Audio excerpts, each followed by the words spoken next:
Hi friends, welcome to my channel. நம்ம இந்த வீடியோவில் என்ன பார்க்குறோம் அப்படின்னா, சூப்பரான ஒரு சிக்கன் பிரியாணி தான் பார்க்குறோம். அதுக்கு நான் ப்ரெஷர் பேனில் தான் இன்றைக்கி செய்கிறேன். எப்படி செய்யலாம் அப்படிங்கிறத பார்க்கலாம். ஃபஸ்ட்டில் நான் ஆரம்பத்துலலாம் பிரியாணி செஞ்சால் கொஞ்சம் சுமாராக தான் வரும். அப்புறம் சின்ன சின்ன டிப்ஸ் எல்லாம் ஃபாலோ பண்ண ஆரம்பித்ததுக்கப்புறம் பிரியாணி ரொம்ப நல்லாவே வருது. பிரியாணியில் ரொம்ப எக்ஸ்பர்ட் ஆயாச்சு.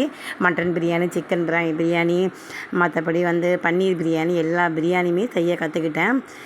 ஃபஸ்ட்டு பார்த்திங்க அப்படின்னா ப்ரெஷர் பேனில் 2 டேபிள் ஸ்பூன் அளவுக்கு நெய் விட்டு அதில் பட்டை, கிராம்பு, ஸ்பைசஸ் எல்லாத்தையும் சேர்த்து ஆனியனையும் அது கூட சேர்த்து நல்லா ஃப்ரை பண்ணணும். அதுக்கப்புறம் பச்சை மிளகாயும் தக்காளியும் கொஞ்சம் பொடிசாக கட் பண்ணி அது கூட சேர்த்து நல்லா தக்காளி மசிகிற அளவுக்கு நல்லா பெரட்டி விட்டு நல்லா வதக்கி விடணும்.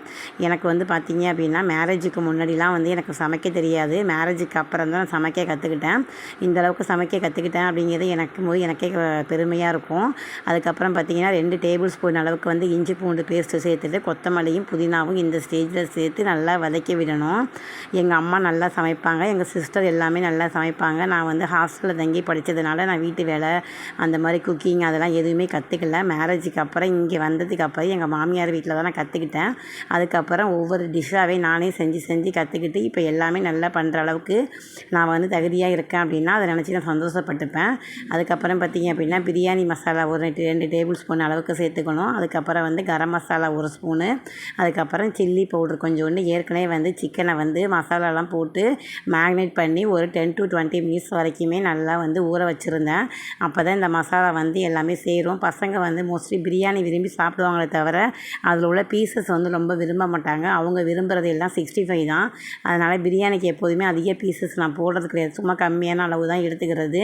அவங்க 65 தான் அதிகமாக சாப்பிடுவாங்க. இன்றைக்கி நான் 24 கேரட் பிரியாணி ரைஸ் தான் எடுத்திருக்கேன். அதுக்கு 1க்கு 2 அப்படிங்கிற இதில் தண்ணி இது கூட சேர்த்துருக்கேன். 1 டம்ளர் அளவுக்கு தான் நான் ரைஸ் எடுத்திருக்கேன். அதனால் 2 டம்ளர் இது கூட தண்ணி சேர்த்துருக்கேன். அதுக்கப்புறம் பார்த்திங்க அப்படின்னா இந்த ஸ்டேஜில் உப்பு, காரம் எல்லாம் கரெக்டாக இருக்கா அப்படிங்கிறத செக் பண்ணி பார்த்துட்டு ரைஸையும் இது கூட சேர்த்துக்க வேண்டியதான்.